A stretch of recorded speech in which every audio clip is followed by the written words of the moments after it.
Hey friends, it's Monica Schrader from the SchraderPage.com and the Schrader Page blog. I wanted to give you a sneak preview at one of my newest products. It's Let's Get Close with a Book. It's strategies for introducing closed reading with your students.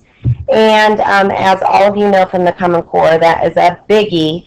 Getting your kiddos to really focus in on a certain passage and find the meaning.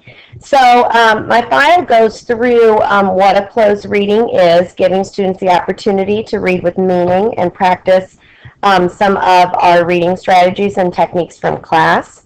Talks to you about choosing passages, and then the supplies that you would need if you choose to use this file, just as I have it set up.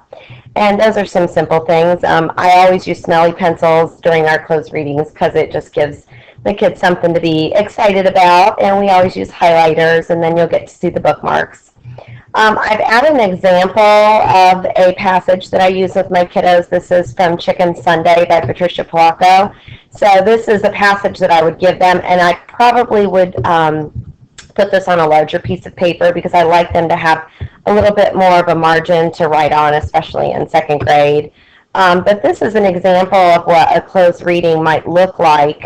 My students would read this on their own, and we talk about reading it slowly, circling words that we don't know. We look them up in dictionaries and write the definitions. We underline parts of the passage that speaks to us or gives us great visualizations.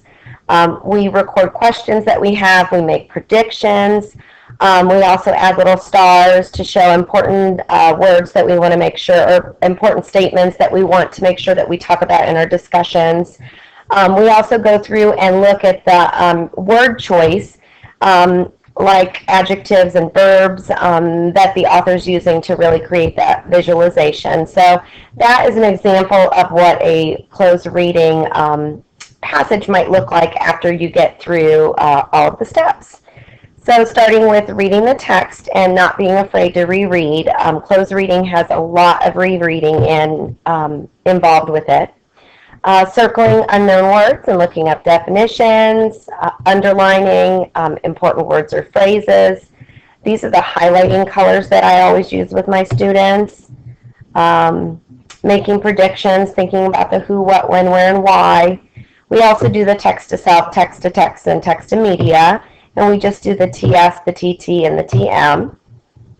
We talk about generating questions, those I wonder types of questions. We also then reread it for the last time, and then we reflect. And then my students always love if there's something funny, they'll do an LOL, or a star, something that they want to remember. Or the question mark, just a straight question mark is going to show just something that's confusing to you that you don't get. These are the little bookmarks that I put together, and it has all of the steps on them, and there's a little tab at the bottom. So you're going to go with step 1, and then you're going to bring the step 5 down to the tab and glue them together.